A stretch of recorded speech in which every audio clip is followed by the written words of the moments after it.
আসল নাটক ধরে ফেলে অবশেষে মুখ খুলল ডক্টর নিজেই। অর্জুন এমনকি দীপা সকলের সামনে বলেই দিল পৃথা কিভাবে নিজে মেডিসিন খেয়ে নিজে হার্ট অ্যাটাক বাঁধিয়েছে। যেটা শুনে তো সকলেই পুরো চমকে গেল। হ্যাঁ বন্ধুরা, অনুরাগের ছোঁয়ার আগামী পর্বতে আমরা ঠিক এমনটাই দেখতে চলেছি। কোনো কিছুতেই পৃথা যেন কিছুই করতে পারছে না। দীপা আর অর্জুনের বিয়েটা আটকাতেই পারছে না, আর আটকাতে না পেরে অবশেষে ভিক্টর যা বলেছিল তাই করলো। এমন একটা মেডিসিন খেলো যেটা খাওয়ার পরেই কিছুক্ষণের জন্য পৃথার হার্ট অ্যাটাক হলো। হার্ট অ্যাটাক হওয়ার পরেই সকলে তো দুশ্চিন্তায় পড়ে গেল। সকলে ভাবলো পৃথা সত্যিই ভীষণ অসুস্থ।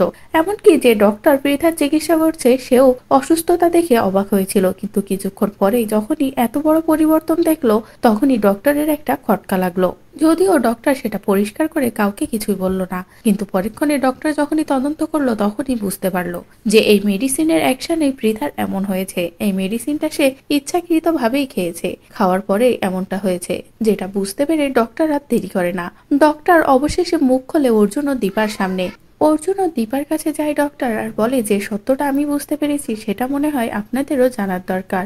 বলেই সবটা খুলে বলে যে পৃথা একটা মেডিসিন খেয়েছে, যে মেডিসিনটা খাওয়ার পরে যে কোনো সাধারণ মানুষেরই হঠাৎ করে হার্ট অ্যাটাক হবে, কিন্তু কিছুক্ষণ পরে সে আবার সুস্থ হয়ে যাবে। আর এটা শুনে তো দীপা আর অর্জুন পৃথার চক্রান্ত ধরে ফেলে। তারা বুঝতে পারে যে পৃথা সবকিছু ইচ্ছে করে করছে শুধুমাত্র অর্জুন আর দীপার বিয়ে আটকানোর জন্য।